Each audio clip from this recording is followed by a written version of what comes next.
исәнмесез? Һәр нәрсә үз асылына кайта диләр. Һәм бу классик сүзләр чыннан да раслана.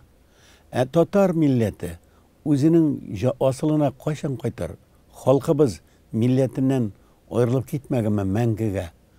Шул турыда уйладым мин узган якшәмбедә, 2 июнь көнне Казанда төрки театрларының фестивале башланып китте. Аның ачылыш тамашасы Галиәскәр Камал театрының бинасы каршында мәйданда үтте. Зур сәхнәгә куелган плазмалы экран, анда матур табигать күренешләре, артистлар күрсәтелә һәм бик кызыклы җырлар, чыгышлар, шигырьләр яңгырый. Ә мәйданда кеше бик аз иде. Хәтта фестивальгә килгән катнашучылар үзләре дә хәтсез генә булып күренер иде. Ә Казанда 500 мең татар бар. Аның 1 генә проценты килсә дә, ул 5000 кеше булыр иде һәм мәйдан тулар иде. Ә кая булган ул? Әлбәттә, кояшлы көн бакчага киткәндер, ә кемдер базарга киткәндер. Көн якты, әле караңгы төшмәгән. Бәлки ураза ае булгач, кемдер үзенең өйдә күләгәсендә генә утырадыр, сәламәтлеген саклап. Ләкин хактыр, төрки халыкларының театрлары, талантлы артистлар, режиссерлар, матур киемнәр киеп, кызыклы җырлар башкаралар. Аның төркичә итеп, матур итеп, тамак гырлатып җырлау әкәмәтләре. Һәм инструменталь әсәрләр, милли инструментлар, һәм кызыклы артистлар, башкарулар, һәм мөрәҗәгатьләр, менә дигән бәйрәм. Ә моны карарга миллион кеше Казанда кеше әз иде. Әлбәттә, бәлки рекламасы җитмәгәндер. Бәлки Рамазан аеның бетеп баруы да тәэсир иткәндер. Бәлки. Шулай да уйлап карыйк әле. Үзебезнең гадәти тормышта менә шундый тамашалар, менә шундый буш мәйданнарда рухиятны кайтарырга тырышулар буламы? Һәм ул матбугатта ничек чагыла?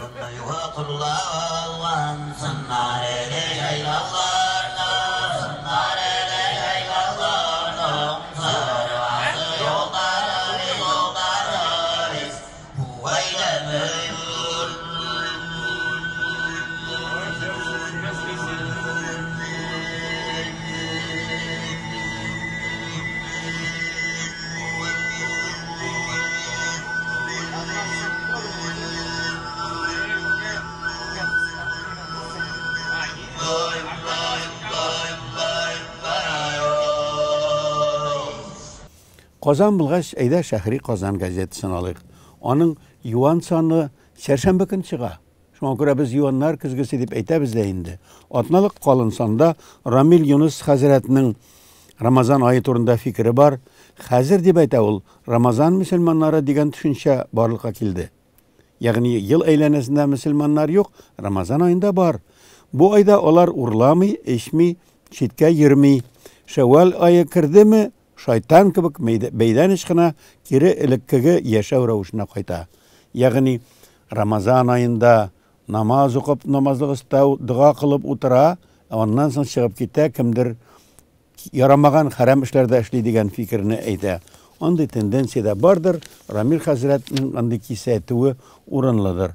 Шәһри Казанда татар тормышы гына түгел, матди тормыш күп кенә яктыртыла. Монда шәһәр хуҗалыгы булсанда инде бу юан санда бурычлардан котылу өчен банкротлыкка чыгарга була, булса да аңлашыла. Мәктәп белән хушлашуга күп акча тотарга кирәк. Аңлашыла, акча дисәң, нәрсәдер ашарга, эчәргә, кияргә дисәң, әлбәттә бу аңлашыла, милләт моны белә. Яшел шәһәрләрнең дә белә. Авырган вакытта таблеткалар алуны да халык аңлый. Менә аңлый халык. Бәлки милли эшне шуңа күрә шушы эшләрдән, шушы күренешләрдән башларга кирәктер. Песиләр турында кызыклы интервью бар. Песиләр дә кешеләр төсле яратканны ярата, дип әйтелә Куклачев белән әңгәмәдә. Шулай итеп, шәһри Казанда гадәти шәһәр тормышы күренә башлады. Милли тормыш күренмәсә, шыдыгайда. Бәлки агымдагы тормышта базарданмы, бакчаданмы кайтыр безнең Казан кешеләре дә. Ярты миллион халык бит. Аның ярты проценты да булса да бәлки кайтыр. Ватаным Татарстан газетасында да шундый ук хәл. Аның беренче битендә эт кешегә дусмы, эт асрау турында әйтелә һәм аның чыгымнары турында да әйтелә. Суда бату турында кеше аңлый торган мәкалә бар ярый. Социализмны сагынганда да матди тормыш, әлбәттә һәм сиясәт тормышка бәйле бу әйбер әйтелә. Шул ук газетта Халык авазы шәлкемендә Яршаллада яшәүче Әнүрбәк Гобайдуллинның хаты басылган. Ул менә шул Камал театры алдындагы мәйдан турында да әйтә. Менә бу Нәүрүз фестивале ни өчен Казанда гына үтә? Камал театры Чаллыда, мәсәлән, нибары 2-3 кенә спектакль күрсәтә. Ташкентта да шулай ук килгән күбрәк булсын ди. Өченчедән ди ул, Нәүрүз фестивале ни өчен Казан халкы гына карый ди. Рәнҗеп әйтә, ни өчен Казаннар карый, ә Чаллылар анда да ярты миллион халык яши бит. Аның яртысыннан күбрәге татар. Нигә карый алмый ди? Хәзер бит интернет заманы ди. Әнүрбәк Гобайдуллин башка шәһәрләрдә дә яшәүчеләргә яхшы спектакльләрне карау мөмкинлеге тудырсыннар иде. Алтын сүзләр. Барып җитәлмәсәк, интернет аша трансляция карарга була бит әле. Әле зур фестиваль булгачтын. Нәүрүз фестивале кебек 29 театр катнашкан, бик күп милләтләрнең вәкилләре катнашкан фестиваль булгач, аны телевизордан да трансляцияләп булыр иде, яздырып күрсәтергә дә мөмкин булыр иде. Белә микән Әнүрбәк әфәнде, менә шушы ачылышның 2 июньдәге трансляциясын Татар Информ сәхифәсеннән 9 кеше карадык. Теләгәндә трансляциядан да, телевизордан да карап була. Теләмәгәндә, әлбәттә, өеңә китереп тоттырсалар да, өеңә өстәлеңә салсалар да, укымыйсың, һәм чыннан да укымаучылар да артып бара. Шулай да гөлгенә начарлыкта түгел, шул ук ватаным Татарстанда кечкенә мәгълүмат. Татарстан китап нәшрияты язучыларның аудио китапларын әзери башлаган. Анда ул Фатих Әмирханны, Мөхәммәд Мәхдиевны, Нурихан Фәттах әсәрләрен теләп калыр идем ди. Венера Шәмсетдинова китап нәшриятыннан җавап бирә. 164 сәгатьлек аудио язма тупланган. Сез инде үзегезнең кесә телефоныннан, интернет аша китап тыңлый алыйсыз. Укый белмәсәгез, бик яхшы тыңлый беләгез, колагыгызны чистартып, наушник киегез колак өчен яки зур колонкадан тыңлагыз. Быел ул 500 сәгатькә җиткереләчәк. Ягъни 500 сәгатьлек китап яңгырап тора, теләгән кешегә заманабыз Татарстан китап нәшрияты һәм бүгенге Татарстан шартлар тудыра. Һәм чыннан да асылга кайтар өчен мөмкинлекләр бар. Бу асылга кайтарырга ярдәм итүче әлбәттә дин үзе дә. Дин ул милли үзаңны саклаган зур көчле чара һәм әсбәп. Ул нәрсәгә хезмәт итә икән һәм аны кем ничек аңлый икән? Кызык сорау, хәзергә аңа теләсә кем җавап бирә алмас. Әлбәттә, милләт дисәң мәдәни җомгада анысы бар инде. Вакыт Имамов бу санда татар стратегиясын тудыру турында әйтә һәм аны әзерләгән вакытта нинди проблемаларны онытмау, динне онытмау һәм милләтнең хәлен реаль күрсәтергә курыкмау турында таләп чыгара. Ягъни Вакыт Имамов радикаль гына хакыйкатьне җиткерә. Тәнкыйтьләргә дә курыкмый милли эшләрдә. Ягъни ул милләтне яклый. Ә бит безнең җәмәгатьчелек тәнкыйть ярата.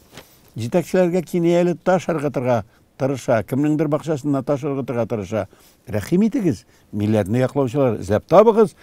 Менә мәдәни җомгада андый хакыйкатьне әйтүчеләр бар, укучылар гына булсын.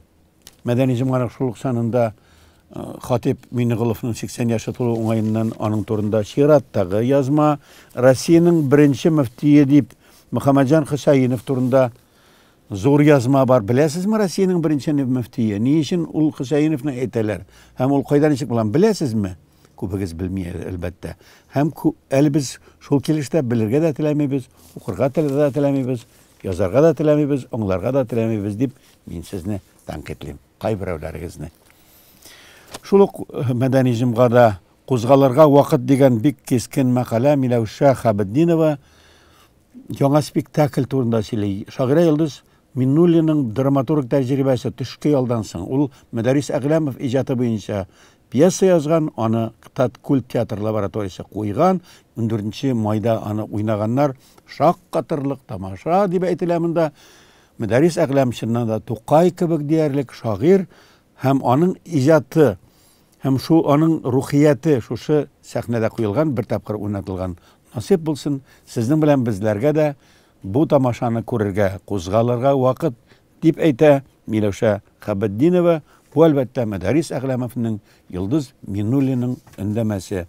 Шул ук биттә менә күңелле ичмасам рәхмәт ансына Таһир Яхуповның биографиясын беләсезме? Белгәннәр онытмады. Бар иде бит андый матур тавышлы җырчы. Аның турында Мәдәни җомга мәкалә бастыра һәм Рафаэль Сәлмишевның шигырендә бастыра. Керәшеннәр турында зур Шәлкемнең Дамир Исхаков язган фәнни мәкаләнең дәвамы монда басылган. Казандагы телевидение турында рәхим итеп карагыз. Ягъни карасаң, рухият өчен мөмкинлекләр һәм фактлар бар. Әдәби тел нигезендә җирле сөйләм. Кызык тема бу. Җирле сөйләм ул диалект бит инде. Әдәби тел нигезен ничек сала икән? Иршат Гафаровның шул турдагы мәкаләсе. Аңлап уку саваплы Коръән тәфсирендә еш очрамый торган алынмалар. Безнең татар бит тырышты белемгә, ниндидер фәһемгә, дини тәгълиматтан үзенең тормышына файдалы истәлек табарга омтылды. Бизмәсәк, хәзер бу эштә дә таба алыр идек мондый мәгънәле әйберләрне. Шулай итеп, әдәгез табыр уйлыйк әле. Безнең милләттәшләр базарга киткәнме? Бакчага киткәнме? Үзенең асылына татар кайчан һәм ничек кайтыр һәм матбугатыбыз аңа ничек ярдәм итәр беләсе иде. Бу атнада андый ярдәм итә торган матдәләр, таблеткалар азрак булды. Ләкин булды. Киләчәктә алар тагы да күбрәк булыр дип өметләник.